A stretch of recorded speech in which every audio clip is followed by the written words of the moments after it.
architect, and I'm kind of unusual in the sense I wasn't dying to get up on stage, but I'm obsessed by music and I love songs. And it just took me a long time to kind of think about going in front of an audience, and just love the works of Nick Cave and Tom Waits. I'm kind of like a performer, live performer who sings narrative songs on stage, and it's kind of a slightly dramatic, theatrical experience. So just after kind of years of annoying everybody around me, I decided to just put my own shows together, and from there, you know, it's now touring all over. Was it a long road for you to get to that point? Yeah, a long road from being in university. I mean, I did drama society and stuff like that, so I kept my PO in, and because it was a bit like transferring from being an actress, taking a monologue, and suddenly you're taking a story and singing that. And I had worked just, you know, 2 years as an architect and lectured and stuff. So completely transformation from going from the grey suits to wearing sparkly things in your hair. And then small gigs in Dublin really for 2 years, and then took the leap to kind of go to the Edinburgh Fringe Festival, and that from there, after a few years, and it led on to playing places like Sydney Opera House and the Royal Festival Hall. And you know, so it's we don't have a clip of you in Sydney, sadly, but we do have one of your theatrical performances that you just mentioned from the Olympia. So that's going to play away there now for everybody to see you. Oh my God, in the action. madness. We won't even ask. This is me at my maddest, all right. At your maddest? I think Why do you so. say that? Well, I do very quiet songs too, but I always get really embarrassed watching myself back on stage. I do. I feel shy about it. Because you're in a moment, and yeah, I think you have to be especially when you do uninhabited on stage. But there was also a certain amount of, oh really, I'm very sorry that I did that on stage. That's you performing, and you here now isn't that person. I No, suppose. I think not. I think you're multiplied by 100, so it means that you can just be feral and be vulnerable in front of an audience. I mean, you can sing really beautiful kind of quiet songs like the Ship Song or God is in the House by Nick Cave, and be still and let it be about the vocal and piano. But then something like Indie Shoes, which we did on Jules Holland, that's where you've kind of got to wear your sparkly red shoes and just go for it. Yeah. And where did you get the concepts then for those shows? I've always loved I love being a chameleon-like person on stage, and I love iconic kind of things from like the 1940s, 50s films, like, you know, Dorothy's Wizard of Oz shoes. I have this white rabbit, which is my lamp, which is on the album cover.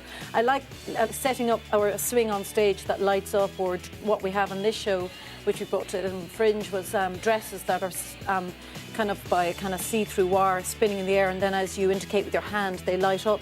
So it's always been this idea that you bring people into this world, and it's kind of childlike in a way. I kind of say it's childlike, so that means that you can get up to as much mischief as possible. And you've a lot of creative input as well. Like, we've got a picture of your album cover here, the brand new album. I hear you had a lot of input on this one. I possibly a little bit of a control freak, but I probably from having done painting before too. Like, this cloak was made by these wonderful Brazilian girls living in Ireland who actually have jobs as cleaning ladies who are fashion designers at home. Wow. So I said I want to be a Red Riding Hood cape, and that's my white rabbit who lights up that I use on the stage. And essentially I'd come back from mixing in London, and we'd put the photo shoot together, and I put the red cape, and I grabbed the rabbit from the hallway and I said, he better, you know, turn up, and the photographer was like, what is this rabbit? What is this doing But here? it makes sense. Like, and some people go, what's the rabbit about? But it's a bit like what the show's are about. There's always an enigmatic kind of quality, and there's a bit of madness. well, a little bit of eccentric madness. As I get older, I think, yeah, the rabbit has to appear in the We've got picture. loads more questions for you in just a moment, but as you all know, our version of the Oscars, the Irish Film and Television Awards. This one comes from Evan Gorel, or Gorel, I hope I got that right. He said, who or what inspired you to become an actor and a singer? Probably 3 people in a way. I loved the glamour and retro kind of feistiness of a woman like Ava Gardner, and then the glam rock of David Bowie and his presence on stage. And then this amazing lady who sadly now passed away, Agnes Bernell, who used to sing in Dublin, but she was from Germany originally, and just, she was incredible, just an inspiration, kind of singing the songs of Kurt Weill. So I like that answer. I'm a big Bowie fan. So. Then we've also got Emily O'Neill, who says, what was your most embarrassing moment? there's plenty of them. I just think I'll tell you one. About 2 years ago, I was doing the Edinburgh Fringe. It was our opening night, and I have all these different things. I have this suitcase, which is like got a Tom Waits character in it. You open it, lights come on, he speaks, he closes, and the lights, I took them and wrapped them around me. I got electrocuted. So it went through my hand.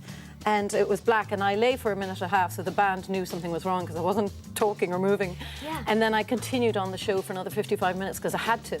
But it's so funny because later I was signing CDs and people were going, "That's just amazing. The way you looked electrocuted on the stage, like after the show." And I was like, "Oh." It's amazing because it was real. It was real. And unique to that one show. Yeah, it was pretty embarrassing because I was kind of walking around disorientated on the stage. That is Thank not God you're good. okay now. Kind of. That's like method acting at its best, Yeah. or so it is. Listen, Camille, thank you so much for coming in today. We're actually just about out of time. Yes, that's all we have time for. Be sure to tune in tomorrow, though. I couldn't find them.